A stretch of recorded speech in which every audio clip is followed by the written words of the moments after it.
আমি কপাই উঠা তিনিটা আহিছিলে অহা নাছিলে দুটা আছিলে আমি দুজন আহি পেলাই পাৰত ৰৈছিলোঁ মানে হাতী দুটা হাতী আহিছিলে আহি পেলাই আগলৈ পানী নাছিলে নেকি কম আছিলে নেকি পানী তাৰপিছত এটা হাতী পাৰ হ'লে পাতলা মানুহ অলপ তাৰপৰা শকত মানুহটো পাৰ হ'ব নোৱাৰিলে সেইখিনিতে আহি পেলাই বকনীয়াত পানীত পকাই পেলাই তলত সোমাই দিলে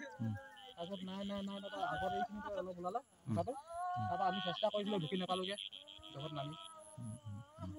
তাৰপিছতো এতিয়া ওলোৱাই নাই একো খাবই পোৱা নাই তাৰপিছত আপুনি পুলিচক খবৰ দিলে হয় মই পুলিচক ফোন কৰিলোঁ সিহঁতি তাৰ সিফালে কেলৈ গৈছিলে বাৰু এনেই গম পায় নেকি সিহঁতি আগলৈ কি আম খাব গৈছিলে নেকি আম আছিলে এইফালে পকা আম আছিলে পানী নাছিলে নেকি পানী কম আছিলে আপোনাৰ সেইফালে সেইটো কি পাৰ সেইটো আমাৰ হেৰি কি কয় মিহাগী বুলি কয় সেইটো আৰু এইডোখৰ গেৰেকী বুলি কয় গেৰেকী বুলি কয় এই যিজন এতিয়া সন্ধানহীন তেওঁৰ নাম কি বাৰু চিত্ৰ বৰগোহাঁই চিত্ৰ বৰগোহাঁই